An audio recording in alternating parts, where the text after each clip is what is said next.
Welcome to Dev Talk with Dan, where we speak with special guest David Barry about his journey to become a software developer. All right, David, glad you could be here with us today. Yeah, thanks for having me. So, you and I were talking a little bit on LinkedIn before we set up this podcast about you came out of college into teaching high school science That's right. Yeah. and made the transition to a software developer through Carolina Code School. Yeah, I, exactly. I read somewhere headed to college intending to be a dentist. I did. Yes, I was almost positive I was going to be a dentist and did a ton of shadowing in high school of general dentistry, orthodontics, endodontist, oral surgeon, all these different types and enjoyed it. So I went in as a biology major at University of South Carolina and then kind of on that pre-med, pre-dental track. And after a semester or so, I came back home for a break and did some shadowing with a dentist who my dad knew uh, a little bit. He like played golf with him or something. And so I guess he felt a little more comfortable with me actually working a little bit. Not much, like he had me hold the suction tube during a filling or something. And for the first two patients, it was kind of cool. But then after that, it just really washed over me the rest of the day as I was shadowing that I don't think I can work in someone's mouth for my job. So I kind of had this decision of like, I just knew since eighth grade I was going to be a dentist. And that changed freshman year at college. So stuck with biology and because I enjoyed that, not really knowing what I wanted to do. And then it got to second semester senior year, and my plan was just to maybe get a master's in biology or something while I was figuring out what to do. But I was studying with some friends in the library, and we rented one of those rooms with the whiteboards that you could work on and some tables. And we studied for some, I think it was animal behavior biology upper level course. And they asked me, they're like, "Do you get this behavior of these ravens? And like, what is it we're talking about here?" And I was like, "Oh yeah, I get it." And apparently, I just kind of went to town on the whiteboard like a teacher would, and we're like, "Have you ever thought about teaching? Like, you just have a really good way of explaining things." And um, that was kind of the light bulb moment. And a few weeks later, I heard about a master's in teaching program also at USC, and um, so did that for another year and a half or two, and then taught at Greenville High School, taught mostly biology, taught some like general science stuff too, but did that for 4 years and it's very rewarding and love building relationships with the students and actually teaching. It just unfortunately got too kind of bureaucratic. Like, here's all the requirements from the state. And if they were things that really benefited the students, I was all for doing them. But it just got to be overwhelming for what it was, which was a very sad thing because I enjoyed it. And it was sad to leave the students and my coworkers who were doing a good job. But yeah, after that, just kind of was thinking about what I was going to do. I knew about February of uh, that last year that I was going to finish out the year through early June of teaching and then kind of make a transition into something else. And didn't really know what I wanted to do other than get out of teaching. So looked into some corporate stuff, but didn't really think that would be my favorite thing, like true, HR, learning and development or something like that. And then I thought back to one of the required, like just a basic HTML, CSS, JavaScript course I took freshman year of college as just a core course and always enjoyed it, but didn't think I was going to get anything out of it like long term other than just, oh, that was a cool skill to learn. And thought more about it and then was looking into online programs or self-studying. And then I kind of mentioned it to a friend, and he was like, "Oh, I had another friend who went to Carolina Code School." And so I looked into it, and they were doing a new cohort in a few months, and it was in the period of kind of interviewing for it, applying for it, and did the interviews and got in and hadn't looked back. It's been really, really great. And was thankful to get a job pretty quickly after it as a junior software developer and is with a consultant group out of Charleston. pretty small, but they do a lot of contract work. And right now, working with the Charleston Airport, they're kind of redoing their entire software and really some hardware too. They're kind of redoing like digital boards and stuff in the terminals and whatnot. So it's exposed me to a lot. Been doing some development there, but also getting more into the DevOps, the back end, like CI/CD kind of processes. So been a learning year for sure, little more than that. Um, Switching careers and also in the midst, bought a house, sold a house, and got married. So it's been a busy year. Really put the pedal down. It, So you left teaching prior to joining the code school. Did you no real plan, but knew that, well, the timing of the school year and whatnot just is the way it played out? yeah, I didn't want to, I guess technically I could have left at any point, but I didn't want to leave them hanging for the end of the year. And I could finish the year, but I knew it wasn't something that would be good long term for me. Just I've dealt with some anxiety in the past and I could feel it kind of coming back on for just in a non-healthy way. Like there's levels that's like okay and like good stress of getting things done, but this was get to a not healthy place again. So I didn't know what I was going to do, but I knew I needed to get out of that. Yeah. So I made that transition. So underlying thread though is science all the way through there. Yes, it is. I've always enjoyed that. Before we did like true science, starting in like maybe like fourth grade, I used to love math a lot, and I still like math a decent bit. Certainly more than like writing papers, English, that kind of feel. But once I started getting into a little more focused science, and certainly middle school, high school, and then definitely college, I just love understanding how things work and figuring out how things work. And so when I was thinking about coding and development, that was right up my alley of this problem solving and let's figure this out. For sure. So the obvious intersection here is to go on to develop websites for dentists Dentist or teaching skills. Yeah, or either way. teaching skills. Maybe So teaching dentists. you did say something interesting about always kind of been good at explaining complex problems in an easy to understand way.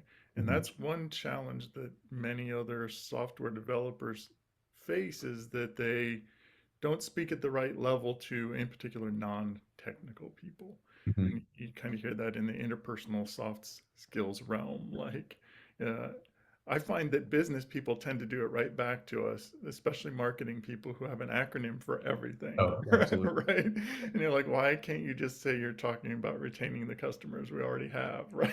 Like, I understand where that is in the application and how that works.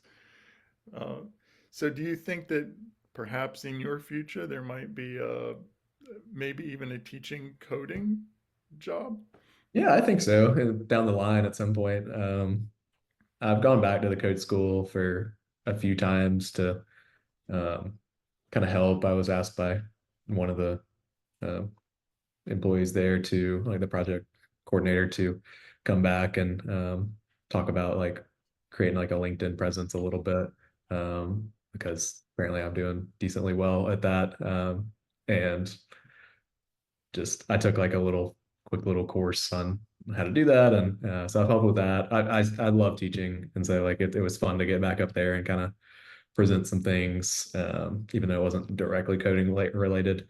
I think that would be cool to go back, even as just a teaching assistant at some point if I have the margin.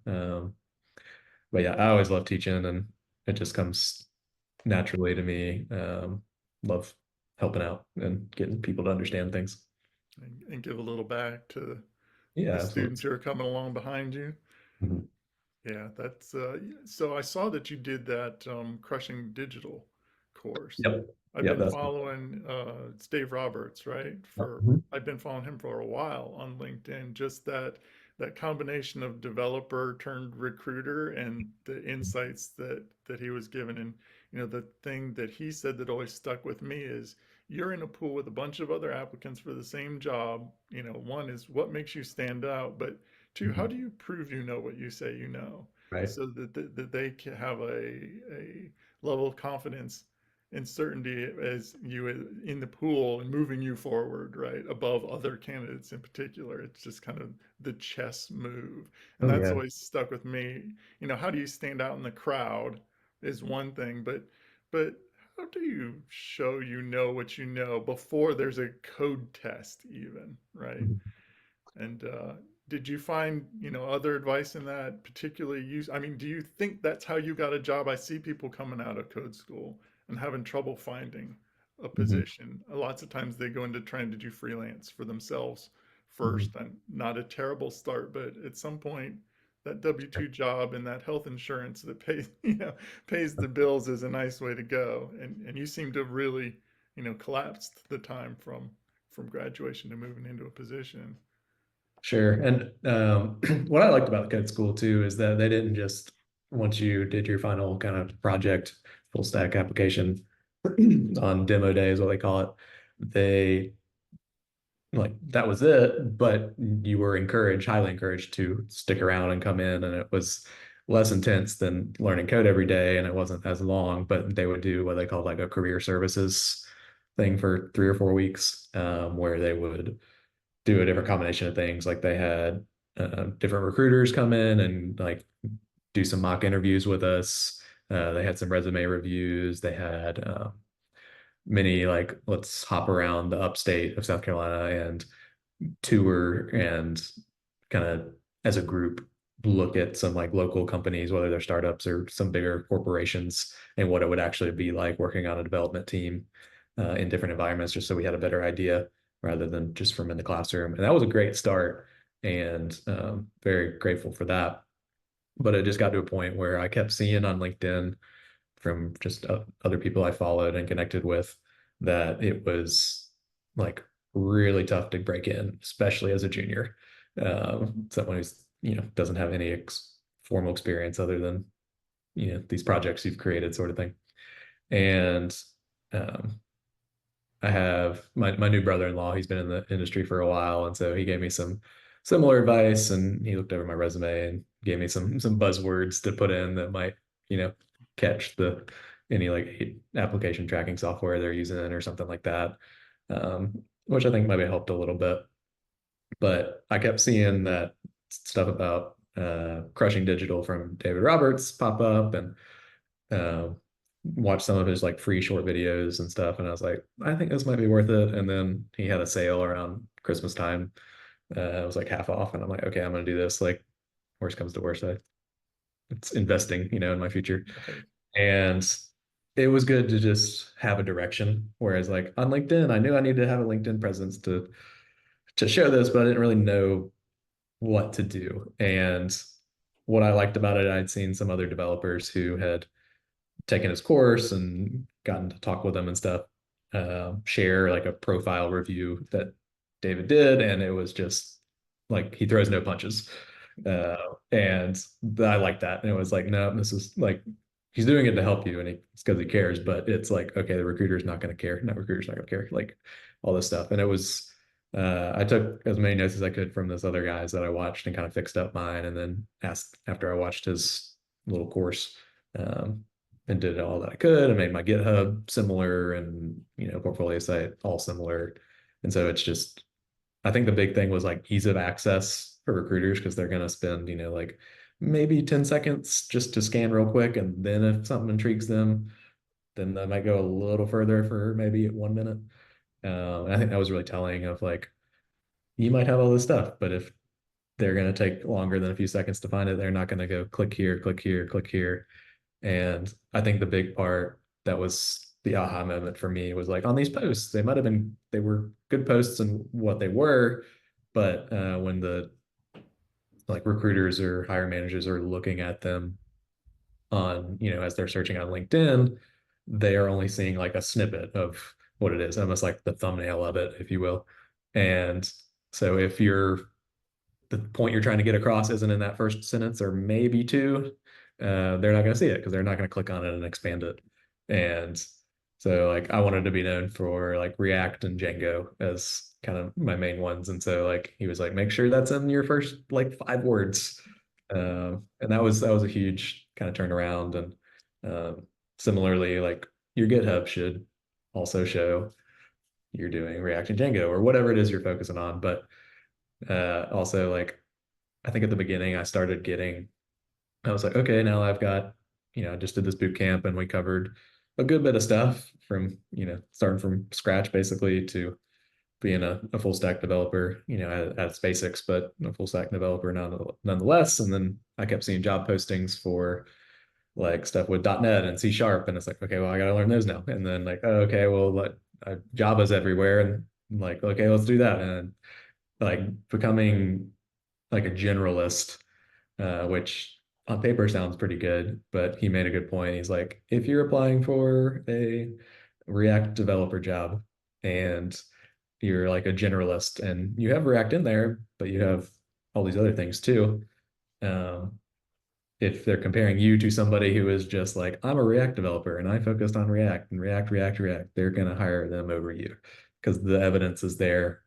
Even if it wasn't true, you're going to get to the next round because it is okay. Well, you're focused on that. Clearly, you're more qualified.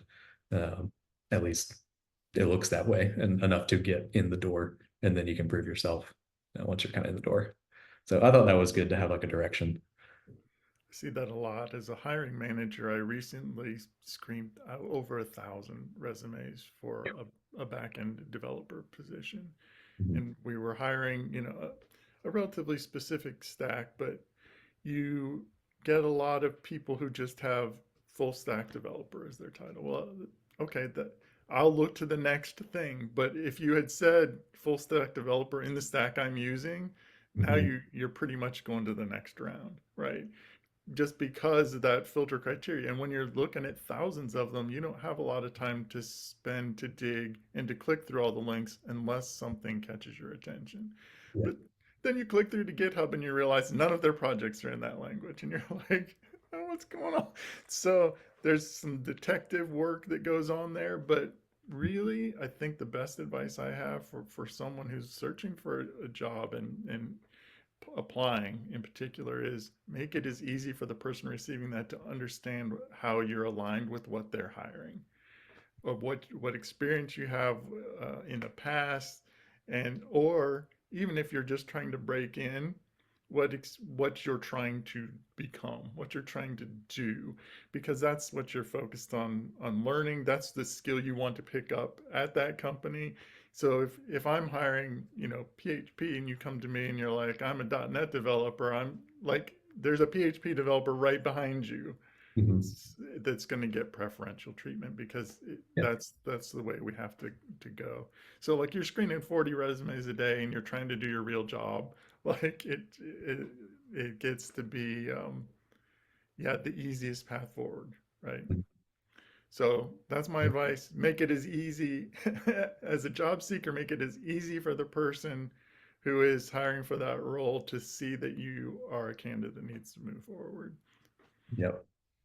I agree.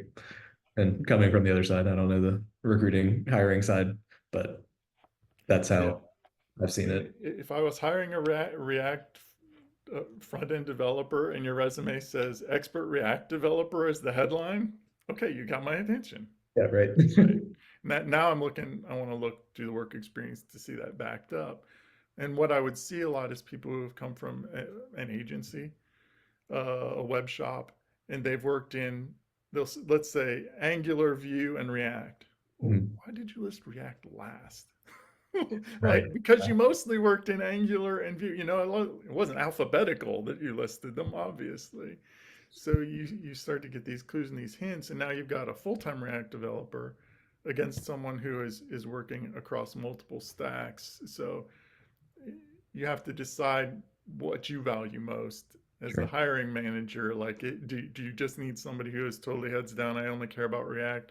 Do you want somebody who has a broader experience with Mhm. also React? So those are some examples of just things I've seen. I've seen some brutally terrible resumes. I've seen some indecipherable resumes, and I've received a resume one time from a forklift driver. So I don't know if that was a misclick. I don't know what that one never jived with me.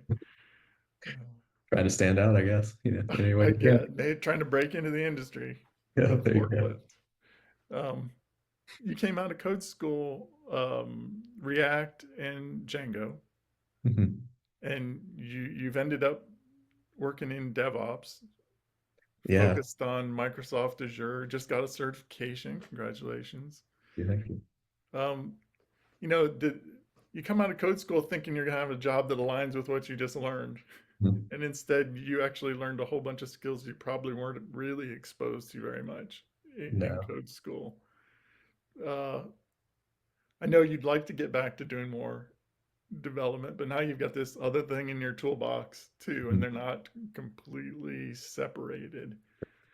I read a post the other day that just reminded me that when you're trying to get into software engineering, being a software engineer as your first job might not be the the way to go.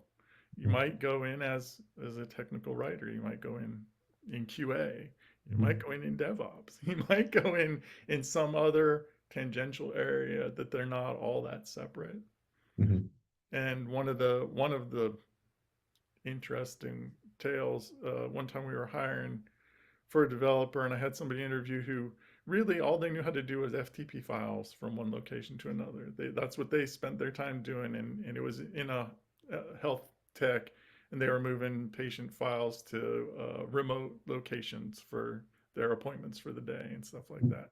But scheduling FTP cycles, not really. I know a language, Yeah, sure. and yet they were a good fit for the company. They had showed a strong uh, passion for learning things. They were curious, and had some kind of drive. You could just tell to do and move. Had come from a completely different background, was moving in this direction. So we ended up creating a role which was a help desk role within tech. So level one support. Customer calls you, you go, I don't know, what did you click on? And then you click it and you go, oh yeah, that's not right, right? Let me tell one of the engineers. And then the next week you go, oh yeah, that's not right. And you open the code and you're like, I think it's in here somewhere, right? Mhm. And then the next week you're like, oh, here it is. I found it. And the Yeah. next week you're like, and here's the PR that fixes it, right? And it just kept going. And it wasn't long until I had to hire another help desk person because this person was ready to move into the development team. Yeah. So just especially if you can leverage skills that you had from a previous career path Mhm. or outside interest. Um, I see people with all kinds of degrees get into software development. So, Sure. but think about what is the intersection, like we talked about earlier, like dentist websites. Like, what is the intersection of things from my past that combine with software technology that could be a path to get into the career field? I hadn't thought a ton about dentistry aspect, so that's another way. But I've thought a lot about teaching because there's so much educational tech, and just as a teacher, as a former teacher, I guess, I would use some of these things that were like gamification of things, or just different, like even our attendance software, um, that was just bad, and they like it was clear they were not teachers who made this. And so like I think it'd be cool at some point in my career to get into like the ed tech scene a little bit.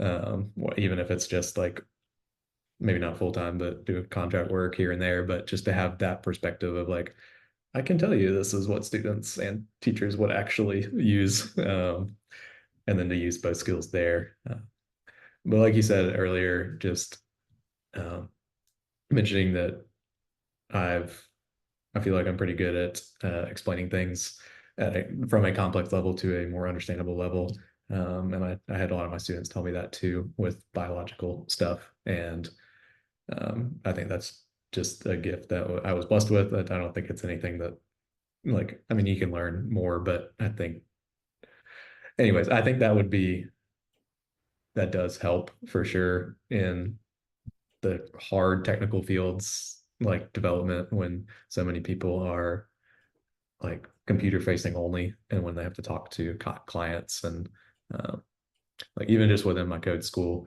I could tell like a difference of like there were a couple of us whose previous careers had a lot of public speaking, and then there were most people did not. And so even when we were just presenting to each other, like it just seemed a lot easier for me just because I've been doing it longer.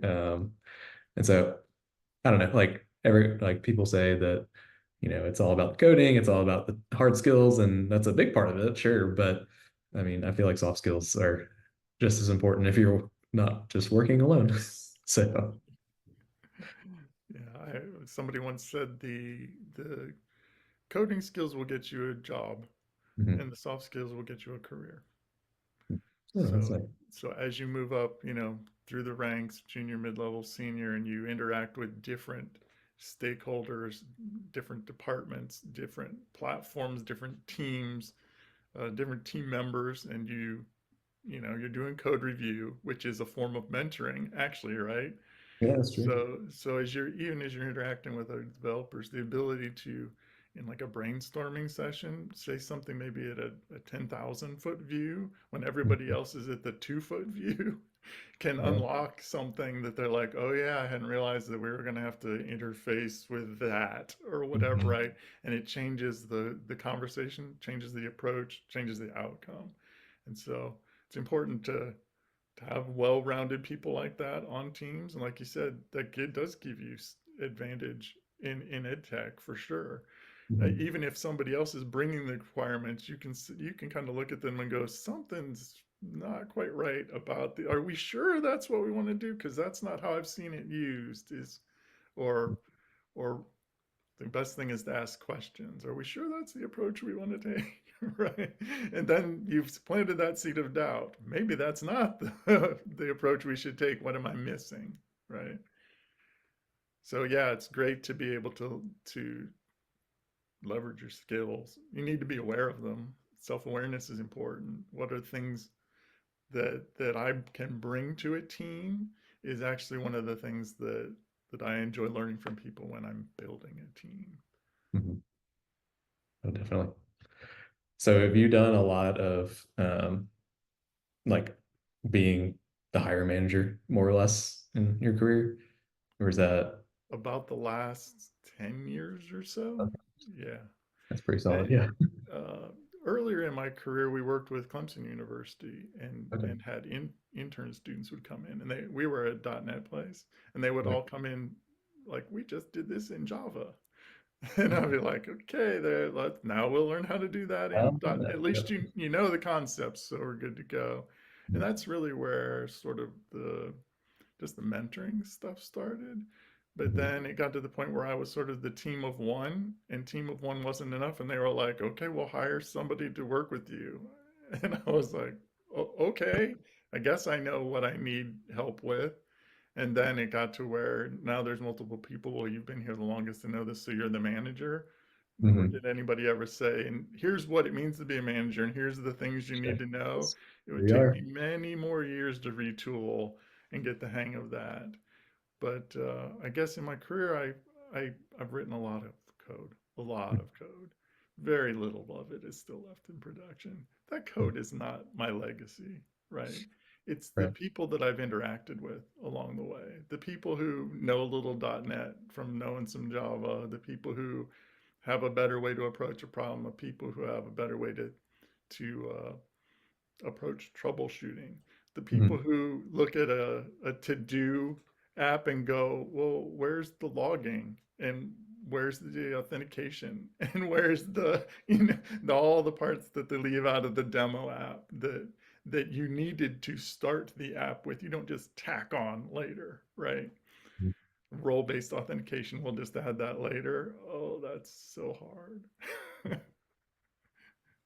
So I finally got the management headspace right when someone told me that leadership is not management and you've been leading for a long time. And I was like, oh, leadership is this other paperwork stuff, huh? That just kind of comes with it. But being able to help people have better careers, I'm all about that. Yeah, that's wonderful. Yeah. So Mhm.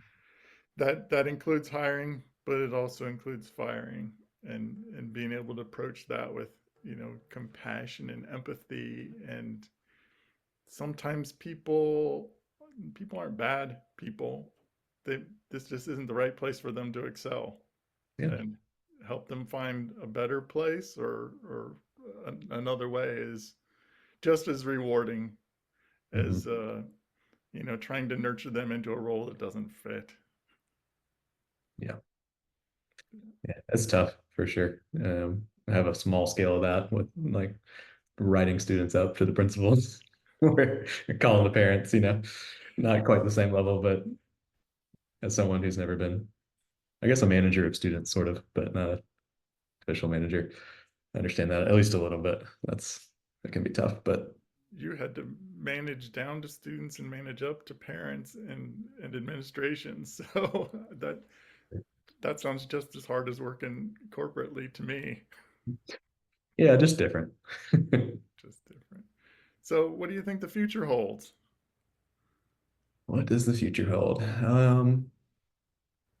I think with what I'm doing a lot right now, with the consultant group I'm working with, I'm learning kind of like my senior mentor here. He's talked about a lot about security implementation as well, and um, he recommended I go for I forget what it's called. I wrote it down. The like SSCP certification, like just kind of the general well-respected like system security Yeah. professional sort of thing. Just so I have some more background with that, and still want to keep developing and keeping those skills fresh. And I do a little bit of like side work. I don't advertise it like crazy, but um, just knowing people if they need any work done. I've done a few projects here and there developing. So I think I'd probably do that. And then my senior was talking about how like DevOps, and then there's developers and there's DevOps, and then there's like security, but something that's relatively new and probably going to stick around is like DevSecOps.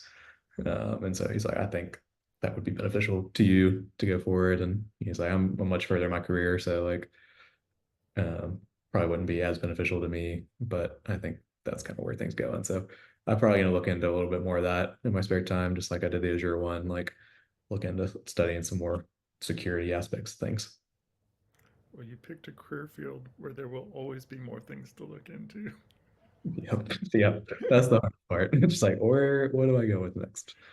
And having DevOps people who really come from an infrastructure side and don't understand engineering, it defeats the purpose of DevOps. So having those cross experiences really, again, Mhm. gives you another thing that makes you kind of unique in the marketplace, but gives you insights that other people just don't have because you've sat in the other chair. Sure. Yeah, I'm kind of probably the hardest part post code school was like, where do I go from here to keep up my learning? Like, do I learn more?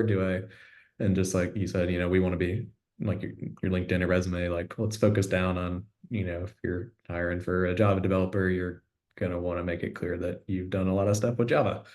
Whereas like, okay, well, how do I pick? I've liked them all, that sort of thing. And so I'm kind of in the moment right now where I don't, I will learn new languages, but I don't want to just learn them for learning's sake when I have a few under my belt. I'd rather get the broader view of like the Azure stuff and now some security stuff so that I can, like you said, sit in the other seat and kind of understand it better from a, whole business or enterprise perspective rather than just, okay, I built this web app or what have you. So I think that's where I'm going right now. And it kind of just depends on the jobs and staying here or going somewhere else of like what's their code tech stack. So we'll see. For sure. And we will see. I appreciate your time today. Yeah, absolutely. Thanks for having me. Fascinating learning about your journey. I learned something from everybody about, because everybody has a unique journey. That's right. Well, I hope you have a great day, and we will talk again soon. All right. Thank you, Dan. Have a good one. See ya. Bye.